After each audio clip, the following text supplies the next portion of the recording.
Phoenix, Peripheral Nerve Regeneration, Part 2. In the bridge between the nerve stumps, regeneration units meet various cells: Schwann cells, perineural cells, macrophages, mast cells, fibroblasts, and endothelial cells, and blood vessels ingrowing from nerve stumps and surrounding connective tissue. It was shown in some studies that the newly formed blood vessels are used as guiding paths for Schwann cells to cross the bridge, taking the regenerating axons with them. Unfortunately, many cells in the bridge and dense bundles of collagen may play the role of roadway guardrails and form non-directional environment for axons and blood vessels. That is why they are located in a non-aligned manner as an intact nerve trunk, and many axons get lost, running transversely or even recurrently. This leads to incorrect target innervation and poor functional recovery, especially in humans after large nerve injury. Nevertheless, more or fewer axons reach the peripheral stump. In the peripheral nerve stump, events after nerve crush develop as follows. As in the proximal stump, calcium influx and activation of the calpain leads to axonal retraction. For a short period of time, the distal axons remain morphologically unchanged and electrically excitable. Then the process of Wallerian degeneration begins. Histologically, it manifests in axon swelling, fragmentation, and calpain-dependent granular disintegration of the cytoskeleton and organelles along the length of the distal stump. Axon terminals of nerve endings also degenerate.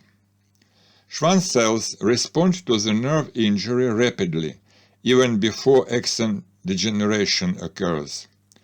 Their gene expression is changed. Myelin-associated genes are downregulated, and Schwann cells stop producing myelin.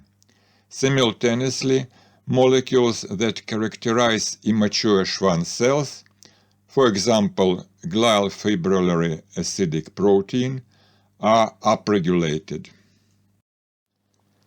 Myelin clearance is an important step in Wallerian degeneration.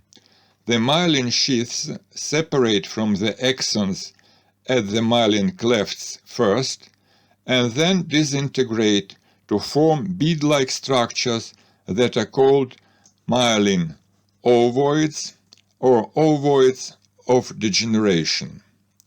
Schwann cells phagocytose their own myelin and secrete cytokines and chemokines that attract immune cells. Neutrophils are the first immune cells to infiltrate the distal stump within several hours, but their presence is short. Within days, resident macrophages and monocytes attracted by Schwann cells that differentiate into macrophages penetrate the basal lamina and finally clear myelin debris and axonal remnants that are detached from Schwann cells. The change in gene expression leads to a change in Schwann cells' phenotype, converting them into repair Schwann cells that are 2 or 3 times longer than an intact nerve and form branches lying parallel to the main axis of the cell. Repair Schwann cells divide and form cell columns named Bürgner bands inside each basal lamina tube. Schwann cells nearest to the bridge between the central and the peripheral stumps, dividing, penetrate into the bridge and move towards the regenerating axons. Büngner bands guide axons to their targets and support them by secreting neurotrophic factors that promote axonal growth. Ideally, axons should grow to areas of degenerated axon terminals locations. The nerve endings should be formed again. In this case, motor and sensory functions are restored, including the functions of autonomic nerve fibers. Excess or lost nerve sprouts should be reduced. The nerve sheaths, including the perineurium, should be regenerated. And the nerve trunk itself would not differ much from an intact nerve.